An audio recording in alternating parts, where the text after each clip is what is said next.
Hello, my friends. My name is Kelly M0. Most of you know me from the Hive Workshop.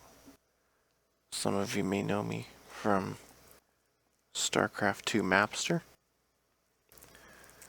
Others might know me from the online Command & Conquer multiplayer scene. Some of you might know me from StarCraft 2.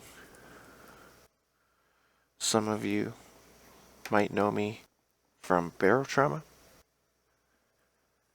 And some of you might just be randomly watching my alien videos, Aliens: The Dark Descent.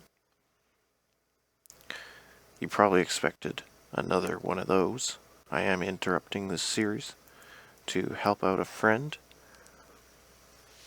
in the Discords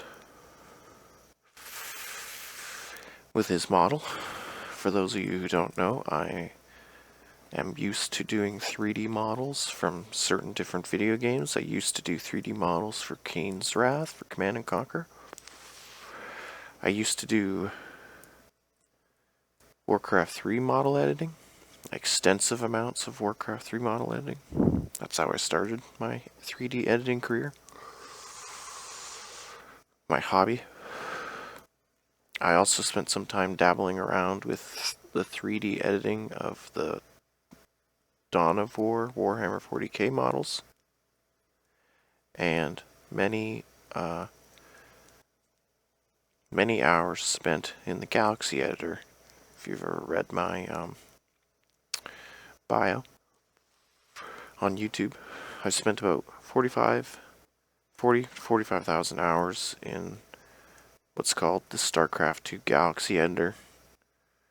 For those of you who don't know what the StarCraft 2 Galaxy editor is, the StarCraft 2 Galaxy editor is essentially the equivalent to the Warcraft 3 editor.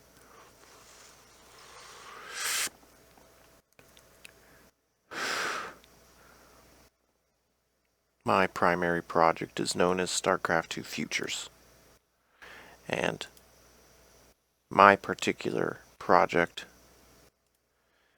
is very extensive.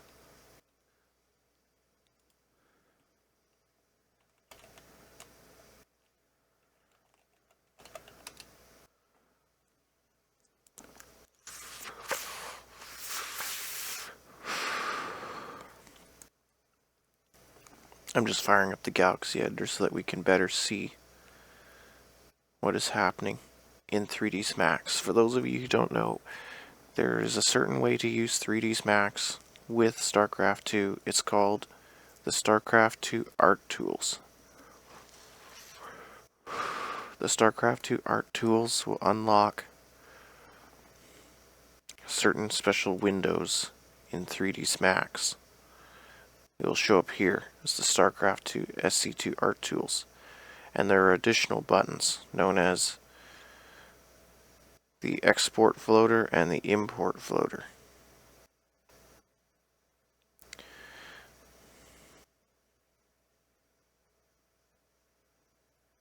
I'm problems finding things.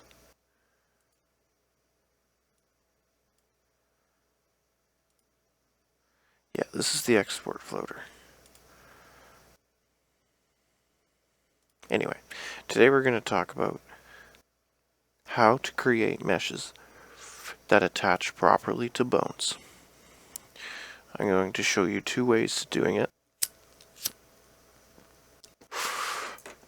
I'm not sure which is technically better as far as the engine's concerned, but as far as detail and skill, one method is definitely better. This is a model. Its model is called DNS. It was created by an individual. I can't recall his name. I'll apologize for that later.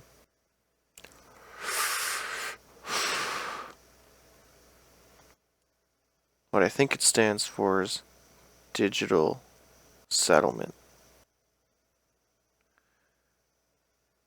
Digital Nano Settlement.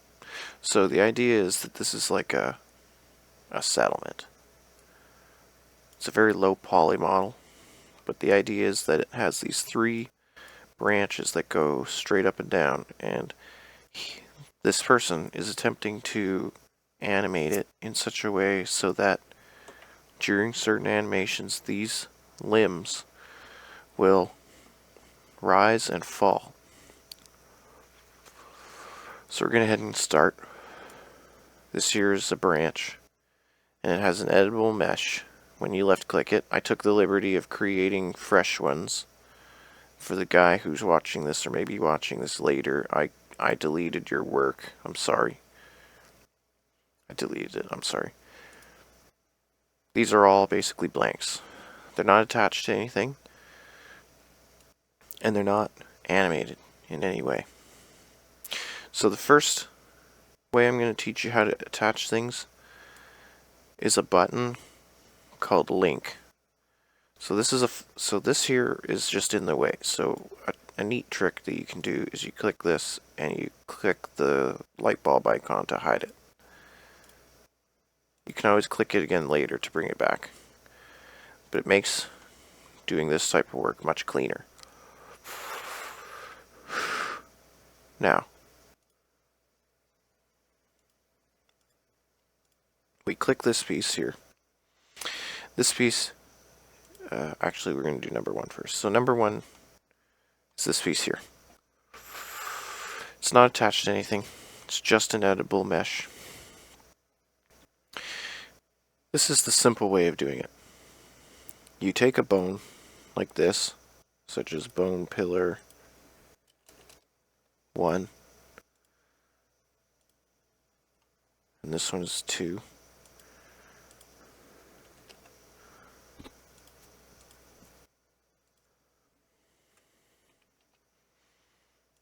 And this one here is 3.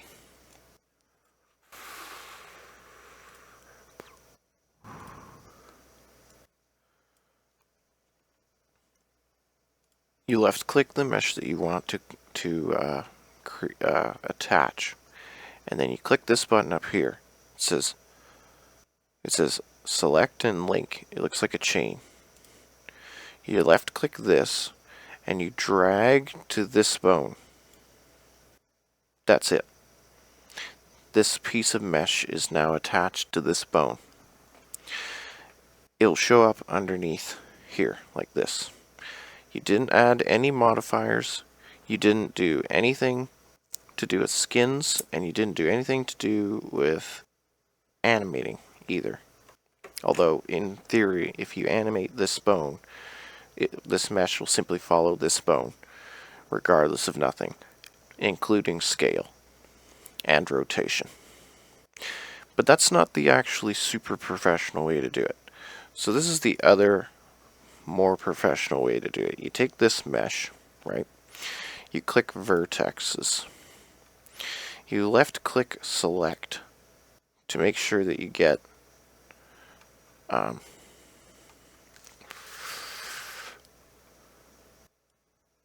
right. I know what I'm doing wrong. I have that clicked. Okay. There we go. So now you'll see that they glow red to signify that they've been clicked. You can also hold shift and just simply drag select to get more. If you're having problems finding out what it is you've actually highlighted, you can change the view to wireframe, and that will help you a bit. And right, it's not shift, it's control. You can also just select all of it with one click. In this mode, you have these selected. You can right click here sometimes. Some people like to do that, but I prefer to go up here, go like this, and pick skin. You can type S. Or, yeah, there it is, skin. Skin goes on the top. Change the button here to edit envelopes. Now you'll notice that it's still red, but here's the catch.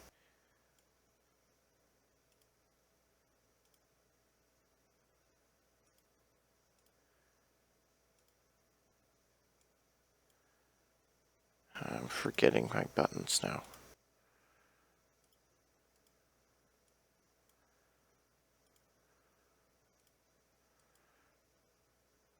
Yeah. I'm a little rusty, I'm sorry, my friends. Okay, there we go. So now you end up with this situation here, where you have skins, you've pushed edit envelopes, and this button has stopped doing the locking thing. I don't know if other people's 3ds Macs suffer that, but I suffer this issue on occasion where this button, clicking it, doesn't work because it's grayed out. I don't know why. But in order to prevent that, you have to have it in editable mesh, vertexes, and if you accidentally click it again, it will undo your effort. So you actually have to like click this, then be very careful not to click this, but to click this, edit envelopes, and then this will unlock. Now this is pillar 2, so we want pillar 2. And that's it. Now it's here. Now, you can click vertexes, scroll down to where it says ABS effect, also known as weight properties, and you select this, and you'll notice that these red dots will highlight properly.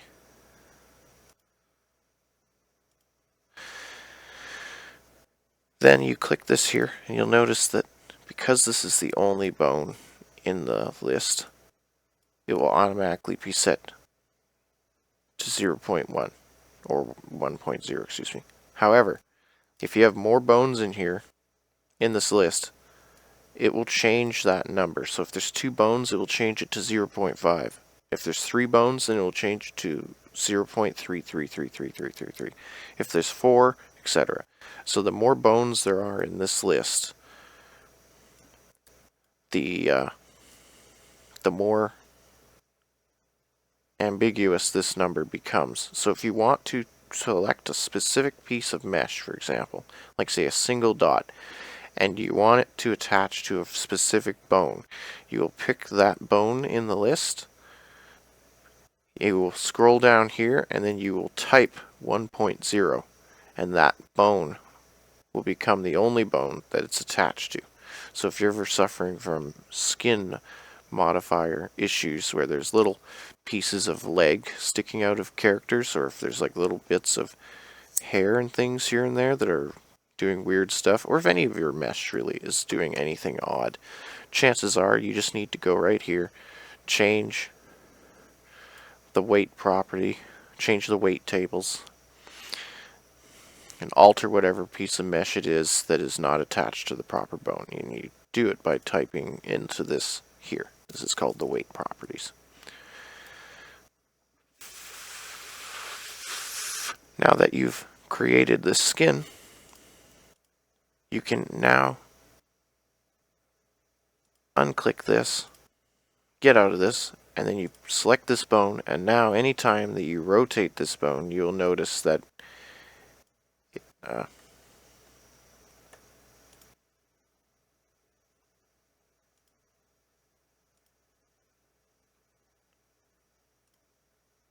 right.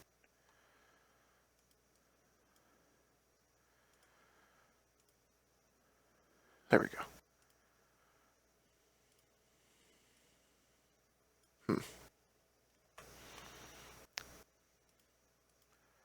What am I doing wrong?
Anyway.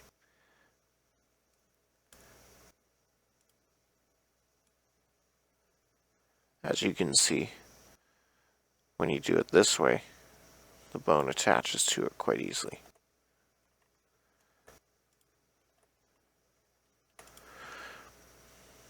Whereas when you're using the skin tables, it's a little bit janky.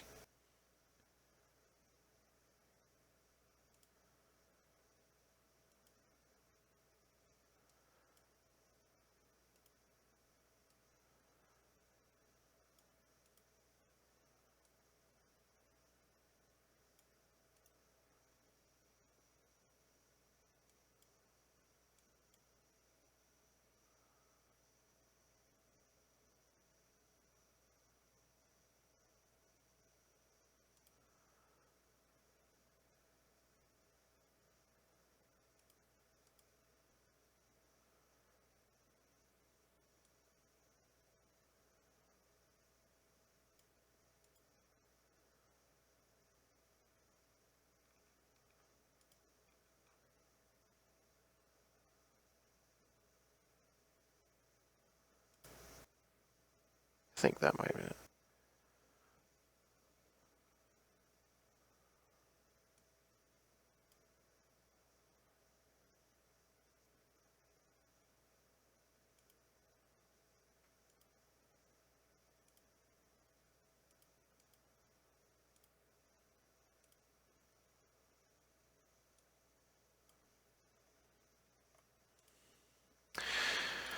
I'm not very good at making skins, but in theory, once you figure out what it is that I'm doing wrong, you can attach this mesh to this bone using the skin. I'm just not very good at using skins.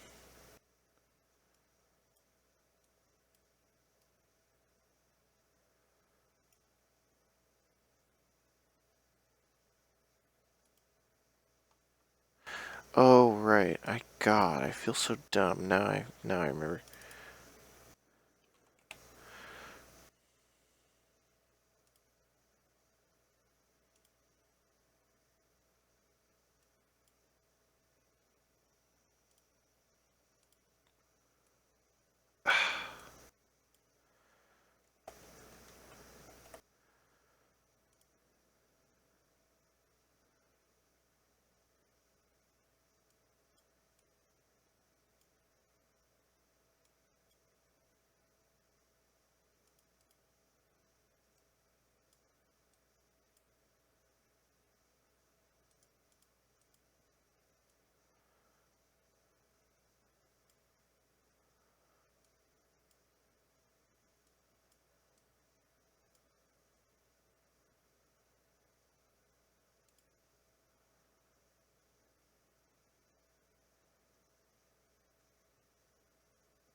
Anyway, we're just going to move on to the next piece that I was going to talk about, which is animating by hand. So, you go to your art tools, you go to your animations props floater, you go to say something like stand, now 1 to 16 is stand, and build A, which I guess is the animation he's trying to create, where the forks rise, is this one.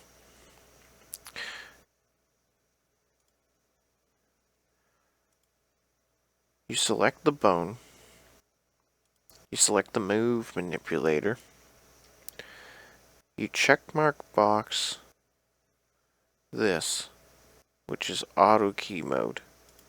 Now you'll notice right now that the border has started to glow red. This is a key indicator. This is very useful. For those of you who 3D edited in the past using Warcraft 3 or other games, you'll remember that being able to animate by hand is while it's not the same as using like an algorithm or using some other method to do it, it's the older, jankier, less high quality way of doing things is animating by hand. Some video game companies hate it. They don't like things that are animated by hand. But in the old days, that was how it was all done. If you use 3ds Max and you make changes using the Move tool without having auto key selected, means that as you make your changes, those changes are permanent. They're not actually, you're not hand animating, you're editing the posture of the model. Once you turn on auto key and click keyframe, set keyframe, first you should almost always create a keyframe for your first set of the animation. Now, when we run this animation through its timeline, we will notice that nothing happens. But if we go over here and we create another keyframe, sometimes it's nice to make multiple keyframes if you think that, like for example, this box just shows up.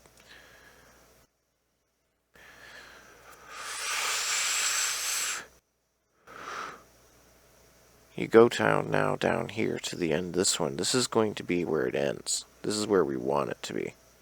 But if you want it to sprout out from the ground, then you need to hit this little blue arrow that you can barely see and drag the bone straight down. And you do this until you're below the floor line. This is the floor line. This represents 0. For those of you who don't know how to 3D edit models, most games have textures and stuff for the floor. Pretty much every video game for the last very long time has had floors.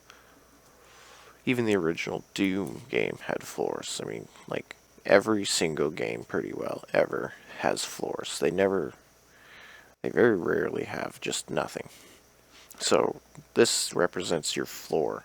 In StarCraft 2, this represents the terrain height, which is controlled by the mesh of the terrain. Most old games used a flat surface area like this to represent the floor, but StarCraft 2 doesn't do that. StarCraft 2 uses what's called mesh. So an example, in this map, you'll notice that there's portions of terrain that are higher than others. For example, this portion here next to this cactus is lower than the portion that the cactus is on. You can see the slope here. This mesh represents 0, but 0 is not uniform. So 0 can mean or be a lot of different things. That's the problem with having terrain like this. Now in-game, you barely notice it because of the way that the shadows smooth everything out. But when you really zoom in on it and check it out, you can quite blatantly see that there is, as far as model editing is concerned, what is considered 0 is a problem. So this being 0 here now does not necessarily mean that it's always going to be 0. So if you want your stuff to be 0 pretty much no matter what, and you don't want random pieces of terrain screwing with that, I highly advise that you go at least 200 to 500 negative Z, which will be pretty much, with the exception of being on the edges of glyphs and things, will be pretty much almost always be underground. Now we're lazy, so we're going to go back to this animation here. We're going to turn off auto key. We're going to select pillars 1, 2, and 3, and we're going to link them to this bone. Now, other people might prefer to have different pieces coming up at different speeds, and you can do that by having multiple bones doing multiple things. So now we go back to auto key mode. We go to the beginning.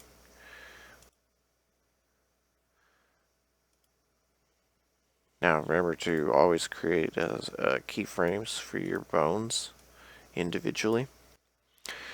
Now let's pretend for a second that we set this to -500, which should be pretty much equal. Yeah. But let's say we want them to come up at different speeds. So you go to a different portion of the timeline, like say here. This is where this one is going to just start poking up, right? So let's say that we want to do it at the 1/3 mark, okay? The 1/3 mark. Something like that. So here, for example, we will push it down underground, just like so. Or about here. Now, as the animation progresses, it will be the last one to finish.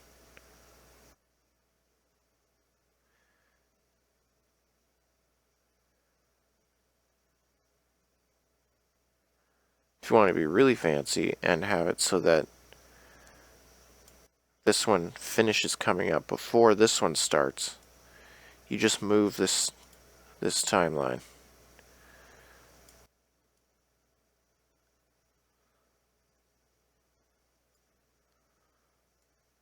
Or if you put it sooner, then it will be more uniform, even though that it's last. You'll be able to figure out what you feel like you prefer.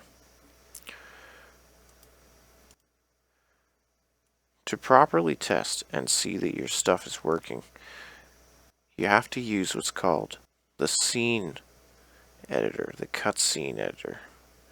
For those of you who are not StarCraft 2 modders, or for those of you who have just started playing with the Galaxy editor and have no idea whatever it is that you're jumping into, someone like me who spent 45,000 hours in StarCraft 2 Galaxy editor can tell you that it's a labyrinth.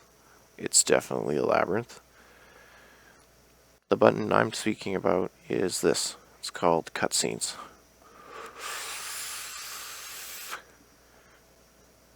Sometimes it takes a moment to load.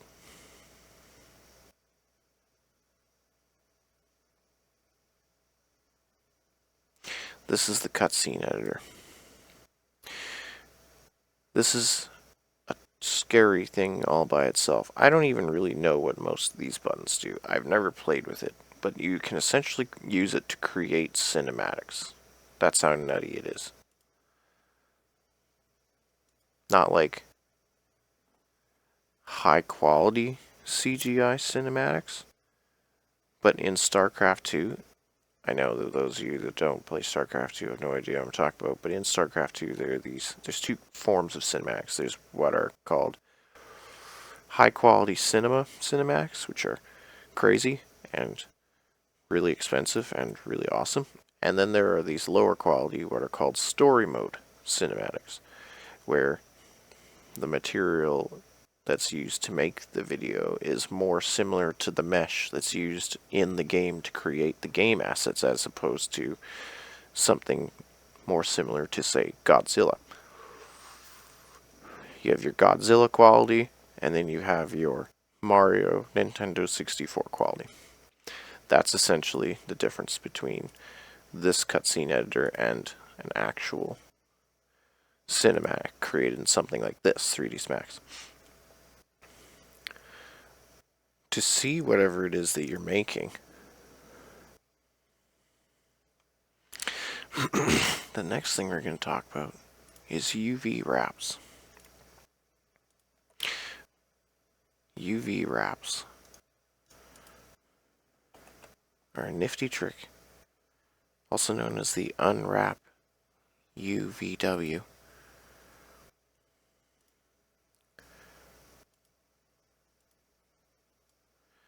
this nifty window that you can use to change your mesh and the orientation at which it follows the texture. So for example, if I take this piece of mesh and I move it around, you can see it changes what you see. So we want to make it a fairly bland metal tower, right?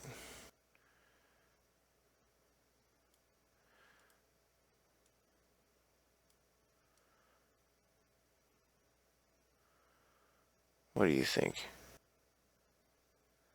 That looks pretty cool, eh? Yeah, yeah. I'm down with that. Now you got your centerpieces as well.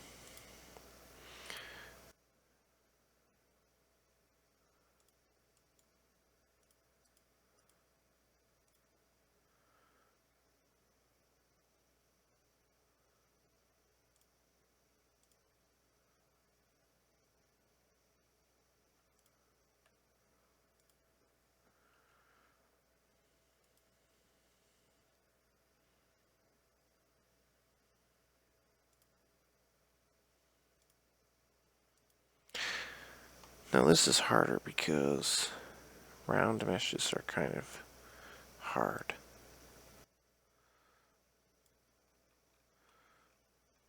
What do you think that circle spot there, eh?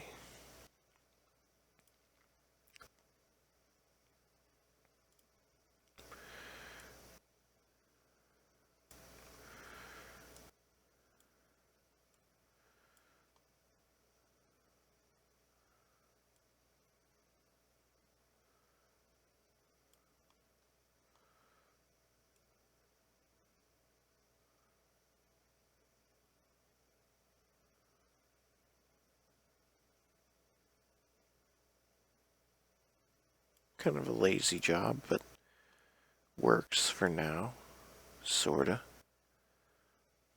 If you were really dedicated, you could just take this half of the circle and then you use a button. It's called mirror,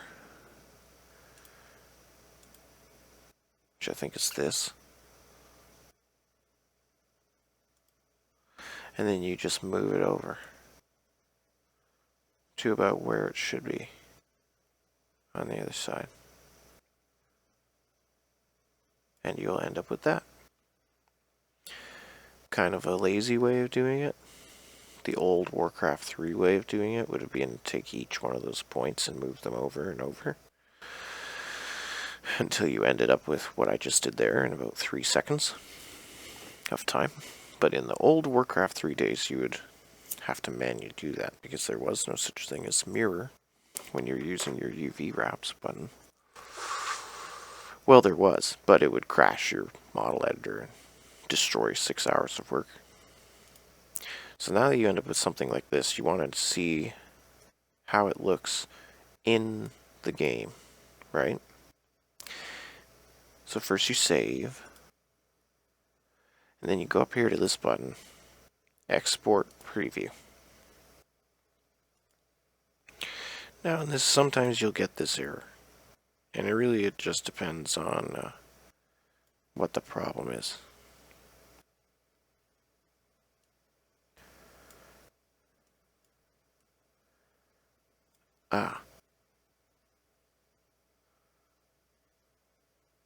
So in this example, it was something to do with the materials.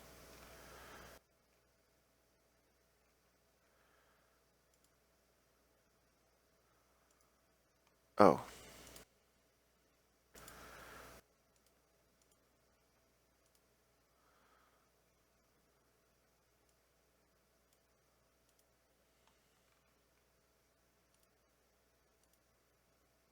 Alright. So now you'll end up with this.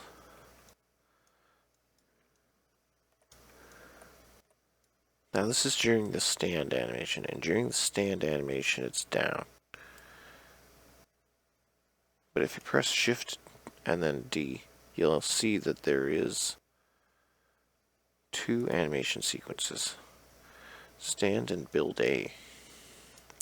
So we want the next one. So we press num block, and then we press the plus button to get to the next animation. And as you can see, we are here now at what's called build stand A. You'll notice that that looks similar to what is here, which is in this example, it is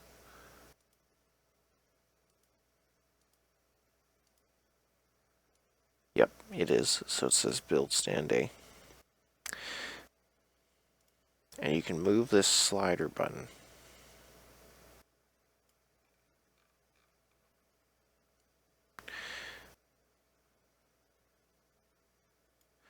And so as you can see in game,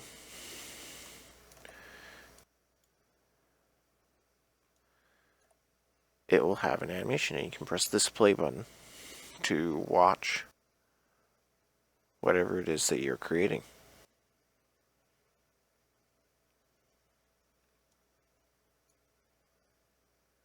And that way you'll know for sure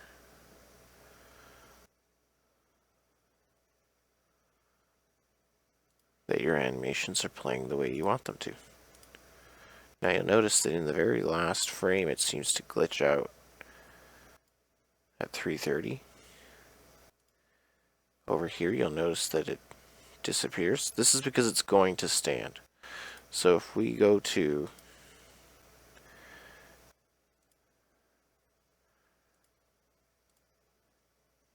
there it is.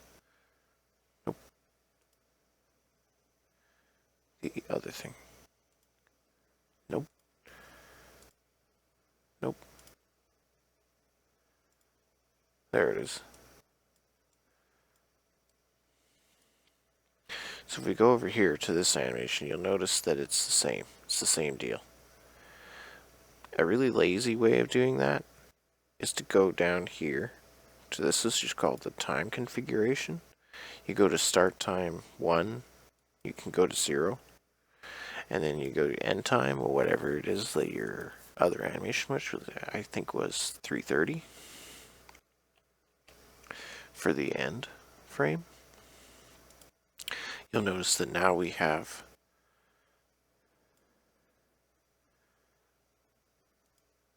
yep, so I was right.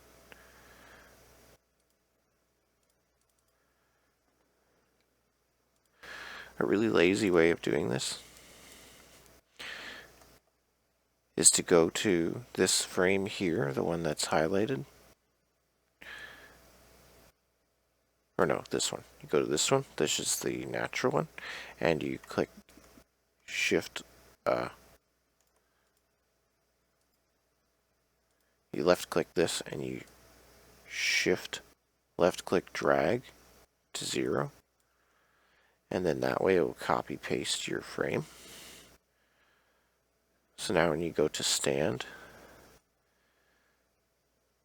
you'll notice that 1, or no, actually it should be times 0. So it should be 1. Yeah, so then you go to stand, and it's right here. And then you can shift left click it to the end.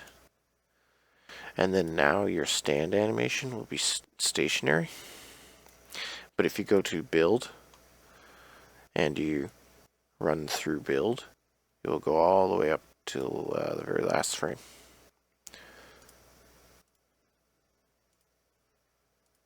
Export preview, go to your preview scene, previewer, press the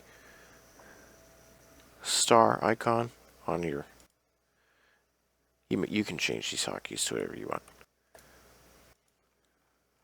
And so now we have stand. So stand looks fine. It's not very long. It's a very short animation.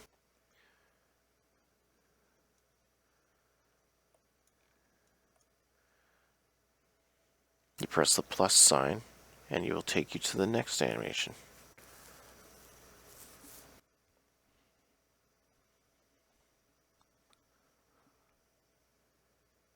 And you can imagine that this is about what it should look like in-game. I hope that helps you with your issue, my friend. If you have any questions, just PM me. And if anybody else has any questions about animating in general.